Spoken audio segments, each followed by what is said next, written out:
Welcome back to another episode of the Casey Campbell podcast. Casey Campbell with you, of course. Pleased to be joined by the Fowlerville head baseball coach. That, of course, is Colin Boak. How's it going? Good. How's it going? Thanks for having me. I'm glad to be on here. Yeah, just talk about this season and just what are we going to expect from the Gladiators this year? Yeah, so we actually had finished tryouts yesterday. So we had probably our biggest turnout that we've had in a long time. 60 kids out there. Typically, we're at like 35 to 36 come out for all three levels. We had 60, so it was definitely a big year for tryouts. We were able to get outside yesterday, see some kids' arms out in the parking lot. Couldn't get on the grass or anything, but we were out in the parking lot. Took advantage of that. We're hoping this year. Last year we were definitely young last year, so we're hoping this year we're a little older. We got a big chunk of seniors with 8 seniors and 8 juniors.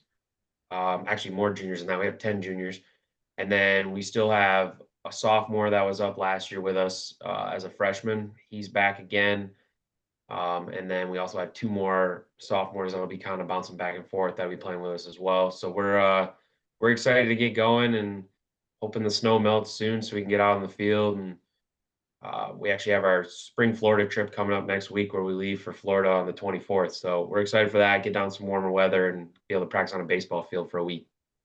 All right, so let's talk about some of the guys that are some guys to watch and some of the players that you might need to know. Yeah, so I think some of our guys, like I said, we have a strong senior class. Guys that have played on varsity for a while, guys that were big impacts last year as juniors.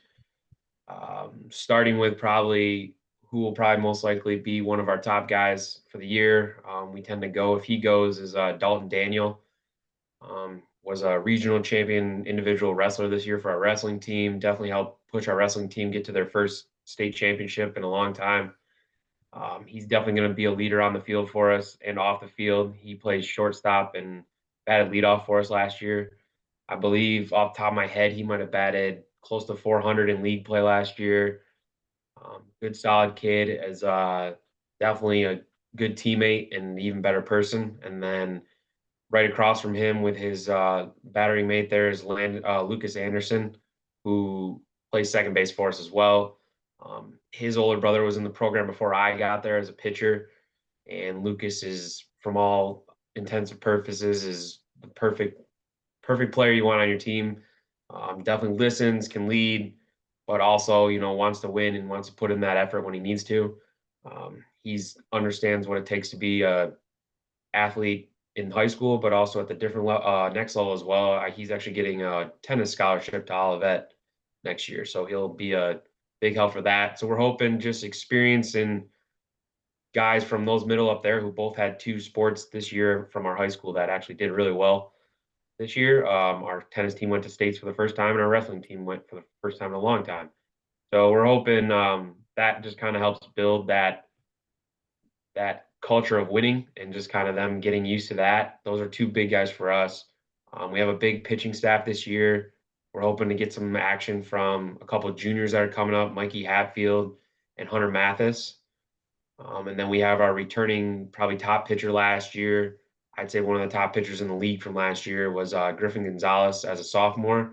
So he's a junior this year. So we're expecting big things from him this year. He's gotten bigger and faster and stronger, and we're hoping for big things from him there. I can kind of go through all of them, but there's Let's see definitely, if you can. yeah, I mean, we have I think, again, I think last year our biggest struggle was we didn't have a lot of pitching. I think this year, from the junior and the senior class, we got a core in our senior class, Jacob Loveland, Connor Talkman, and Logan Coven, who all can come in relief, but also can start games for us. Those guys will be huge helps.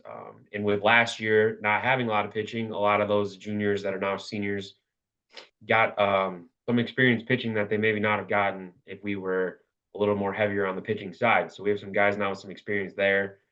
Jacob Addington and Alex Solik, who are big guys that could be big spot guys for us that maybe throws off a lineup for a little bit and gets us some innings and chews up innings in those long weeks where you're playing two double headers or three double headers because of rainouts or stuff like that. So we should be good there.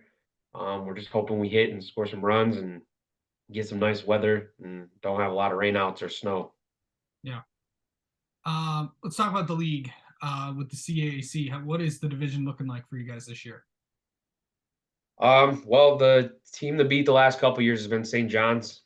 I believe they didn't lose a game last year. I don't think they lost a game the year before, so they might even be 2 years in a row of not losing a game in the league. I actually have family from St. John's. My dad and mom were originally from St. John's, so it's a little more personal for me because I don't like losing to them. But they're a good team. They're ran by a good coach, and they got a good core group of guys as well. That definitely will be a challenge, but we're hoping this year we can compete for that top spot. I think last year we surprised a few teams with, especially for us being as young as we were. We might not have come out top on the scoreboard, but talking to coaches, most coaches were rather impressed with just how we played and the difference we played, and never really gave up. So we're hoping this year a lot of those one-run games in league that we lost, we can flip those around and use it to our advantage and kind of get on a roll. I think the biggest thing with baseball is if you string a few wins together, you can turn that into a couple weeks worth of winning, and before you know it, your record's where you want it to be going into the postseason and all the tournament play and stuff like that. For sure. And the biggest thing is it's like these next few kind of preview what the schedule's kind of looking like the first few weeks of the season. Yeah, so we'll go today and tomorrow. At least as of right now, it's not raining. It was supposed to, so fingers crossed we might be able to get outside again today. This will be our first day with the full program of guys that after cuts and all that stuff, after the hard stuff that we had to do yesterday. Today will be a nice little bit of a break. We'll get the group together. We do all three levels the first 2 days to kind of install our program, what we're expecting, signs, how we expect to handle first and third situations, bunting situations, stuff like that. So we'll have all three levels together. Next week, we'll break off a little bit more where the JV will go with varsity, freshmen will go on their own. And then we actually have, I installed last year when I came in last year, a purple versus gold series that I picked up from Murray State. So every Wednesday during the season, we bring the whole program together. We have two captains from the senior class that basically draft two teams. And basically, we put a string of competitions together, whether it's point system, time system, how many double plays you can turn in 6 minutes, stuff like that. And we'll do that throughout the year, kind of build a little program camaraderie, but a little competition as well.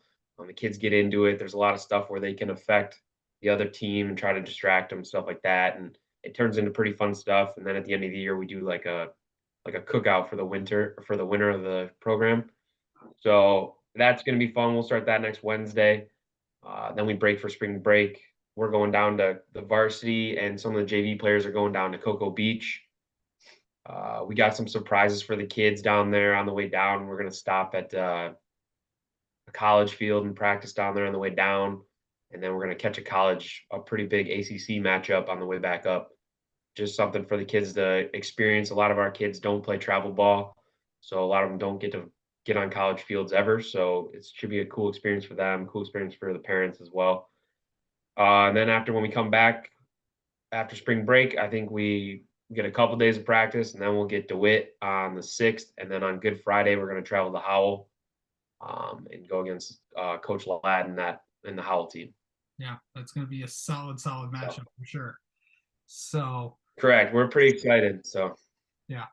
All right. And finally, what do you want to see out of this team in the first few games of the year? I know it's a while before we get to games, but what do you want to see as you guys kind of go off the stretch here? Yeah, so we're looking for guys. There's a lot of open spots on our team. Even though we were young last year, we had a lot of young guys play up. I feel like we have more experience now. So our big thing is these next 2 weeks of practice, including spring break, we want to see guys kind of work their way to the top, kind of set their stone in that position of this is where I'm staying. We've challenged our guys yesterday, and we're going to challenge them again today of kind of, if they have a certain role currently and they don't like it, we want them to work on getting better in these next couple of weeks and throughout the year and make it hard for us not to have them out there. We're hoping we get buy-in from all 20 plus guys that we have on the roster this year. And then the nice part will be we get that first week, we'll get DeWitt and Howell, and those are big matchups for us. I have a personal tie with Howell. I actually work with Jason Ladd, so and I have several kids on a travel team that I coach that play for Howell as well. So it'll be a little bit of a little more personal for me as well on that one. Obviously, I always want to beat Howell. Growing up, I went to Fowlerville as well, and when you played Howell in the beginning of the year, you want to beat Howell, because that'd be the only time you get to play him. It's kind of like that old school matchup of guy teams right next to each other, but they don't ever really play each other. So if you can come out of there with a sweep or even just one win and split with them, that's what we're looking to do. I mean, I know they got some good arms and good competition that they always play, and I'm hoping we can surprise them a little bit. I think a lot of people down in the Livingston County area don't think we're going to be able to compete. Obviously, Heartland, Brighton, and Howell have stacked teams this year again, like they do every year. So we're hoping as the little or smaller school, we can kind of come out and surprise them. We're going to get Howell that first week, and then we actually get Brighton in the Legacy Marquee matchup later in the month of May. So we're hoping we can kind of go out there and show that we belong not only with them, but use that to carry momentum over into the league play, and then when we get into districts and regionals as well, hopefully. All right.